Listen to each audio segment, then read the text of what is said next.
Nakakarinig ka ng masasakit na salita. Natatawag ako ng mga ulingling, negra, salon. Ang ginagawa ko na talaga, yung focus ko is to pride and romance. Yun yung mga bilay ko. Yun ang susulat na lang din. Kasi, it took me a long time to accept myself. But, again, our own time is para makapulong sa pamilya. Modelo siya. Hanggang sumapak na sa pagpapate. Hanggang tulangkuan yung pare mo. Ang alam ng ulakit niya. Hanggang sumapak sa Miss Universe Philippines. Siya pala.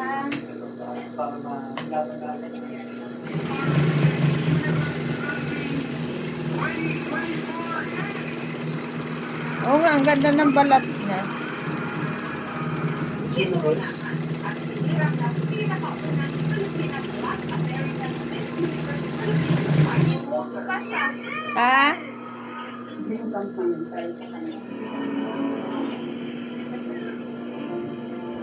Sobrang dedicated siya.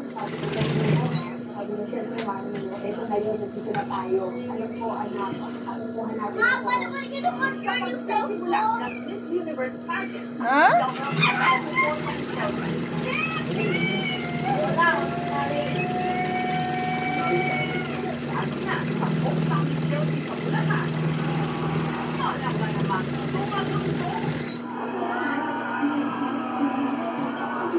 Nung makapasok si Chelsea sa top 30, the next company dancing is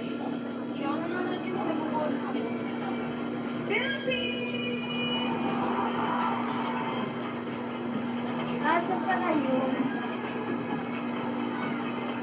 Ano siya, ma-mix? Oo.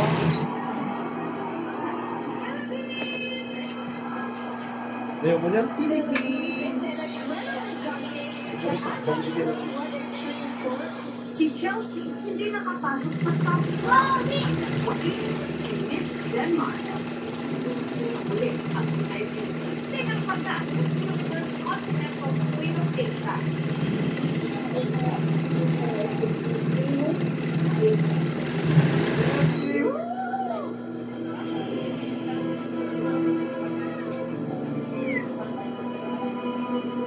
Maraming salamat. Walang kami na sa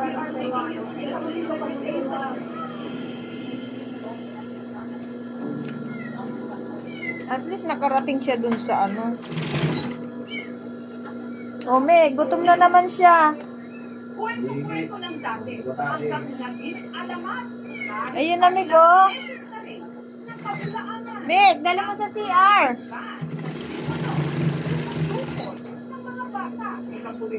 Ayun na, oh. Nagkakalkali yun, oh.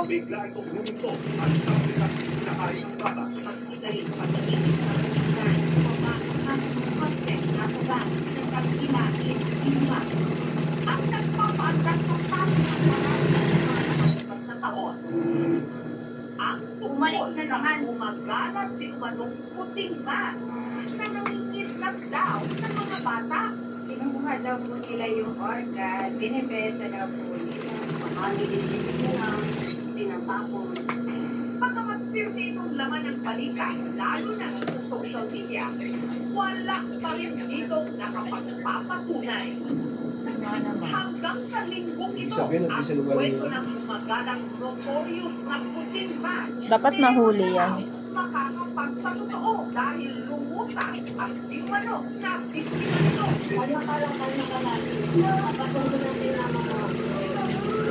Sa video, makikita isang lalagita na walang tigil sa kanya. Sa barangay hall ng San Jose Pata sa Santa Maria, Bulacan. Ayun na. Sa Bulacan pala yan. Ayon sa kanya, may umablok sa kanya at sabi sa isang isinakay ng mga hindi niya nakilalang lalaki sa isang puting van. Anong ano na nakapagpa siya?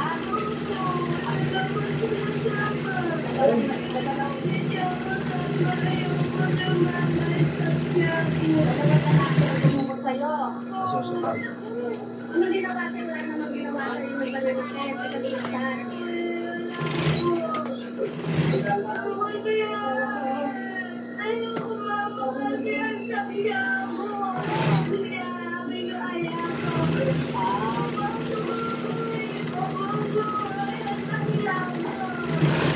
Ako po naka-ano po sa kanila,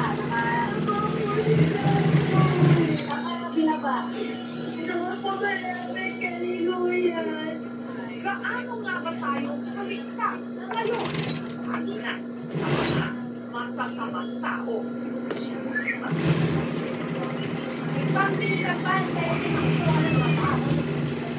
Ang nalagitan takot na takot sa video, ang 11 anyos na si Andrea. Tunay na pangalan. Sino lumukot sa'yo? Ayon sa kanyang ina na itago natin sa pangalan ni Michelle, mag-aalas 7 raw ng umaga nitong Miyerkules nung pumasok si Andrea sa eskwela. Sabi niya, mama, tigno. Sabi ko, marunong ka naman umuwi. Hanggang pasado ng 8 ng umaga, naglamig si Michelle nung nabalitaan ang nangyari sa kanyang anak.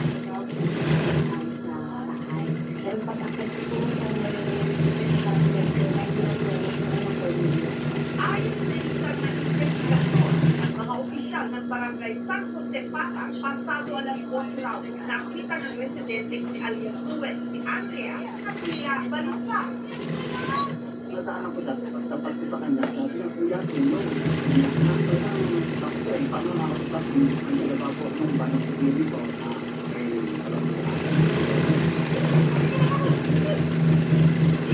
Dahil daw sa awa kay Andrea ng mga tumukod sa kanya, pinakawalan siya ng mga ito. Tol! Ano ba mga tol? Si Alfred, di niya rin tunay na pangalan. Dinala si Andrea sa barangay hall. Siyempre, makakalin. Dinala ko na din sa barangay. Sabi ko, ka nang wala. Siyempre na. Naging sa barangay, iyak ka na. Hinahanap ko yung mga. kaya kayo na lang. Patuloy na rin ako. Malman, lahat ng bata, nangyari raw sa kanya. Ayon kay Andrea, lalakad siya malapit sa eskwelahan. Nung may bigla raw tumigil ng puting van, may dalawang lalaki raw na nakabonet ang bumaba nito. At sapilitan daw siya, isinakay. Si Andrea, nung mga sandali yun, wala na raw tumigil sa kakaiyak.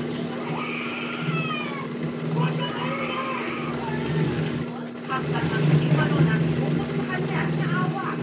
Kasi naka-ano po sa kanila, naka-binaba.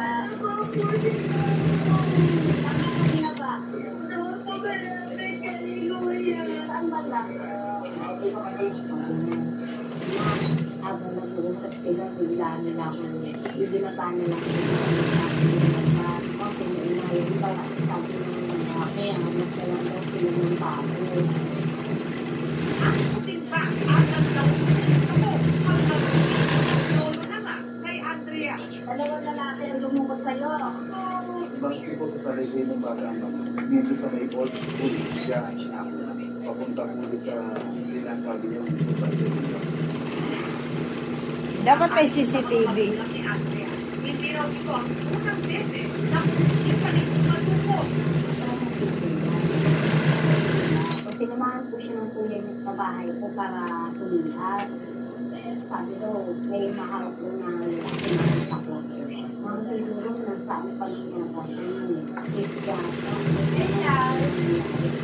Ang pagkukot na yun, wala raw si Andrea pa sa kanyang paligid. Dito ka lang ha. Kasi nahalo ako ng ban. Nakurong mo na kasi. Ganun na lang din daw ang takot nila. Lalo na sa napapagpapasang pwedeng sapitin ng mga biktima. Tinatanggal daw niya. Kasi daw nakita ng tat. Kasi pala lang ka ng suwan. Sa pato pa lang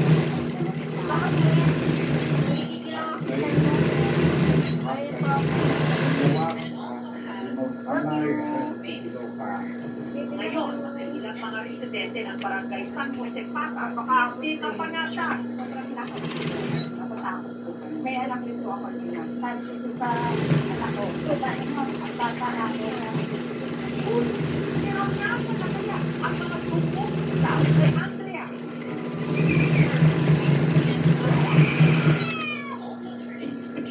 Ang Santa Maria PNC nag-imbestiga at meron sila natuklasan. sa pag-ibig po namin ng CCTV.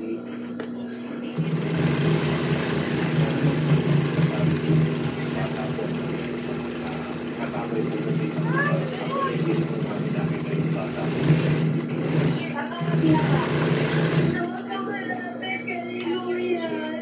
Ang pamunuan ng Barangay San Jose Patas, sinubukan ding balikan ang mga tinukol na lugar ni Andrea at nireview ang mga kuha ng CCTV camera. Sa tinukoy niyang dinaanan at pinag-iwanan daw sa kanya ng puting bag. Pero wala silang nakalap na makakapag-report ang ebidensya sa kwento ng dalawang bag.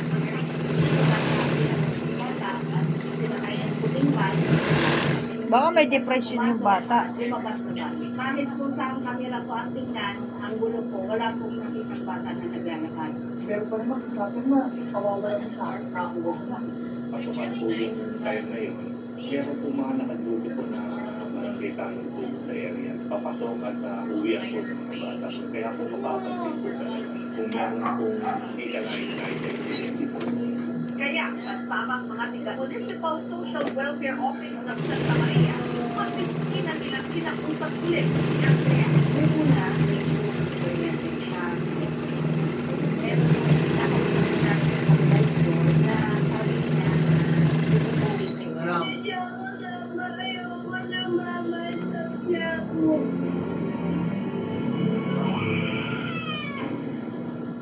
ay hindi totoo at namin din naman yan na tinatamad siya. Si Andrea humingi ng pasensya. Hindi naman po totoo yun. Nagbulang lang po na parang nabubulang lang sa isip ko. Papumusad po ako na lahat. Parang ano po, pumunta po ako sa mga tapos siya ako. Pumunta po ako malalaki po yung bata na nakuha ko sa mga naalala ko dahil nagsinungaling lang sa kanila. Sana patawarin niyo rin po ako ulit po sa lahat. Gusto mahal, pero sabi naman, huwag ko naman daw pagalitin niya kasi kung baka na ko, hindi na nagpatawag. Bata yung mga tiga, ano, yung pinatayo ko ng tiga.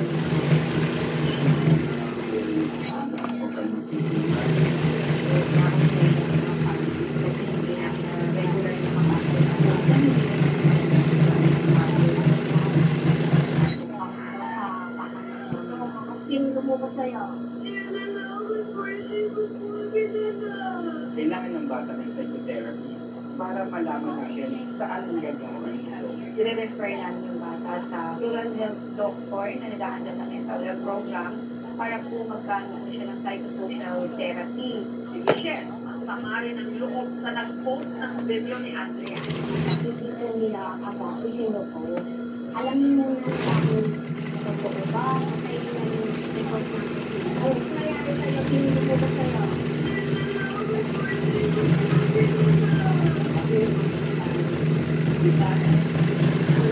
O, di yun nanonood naman, maniniwala.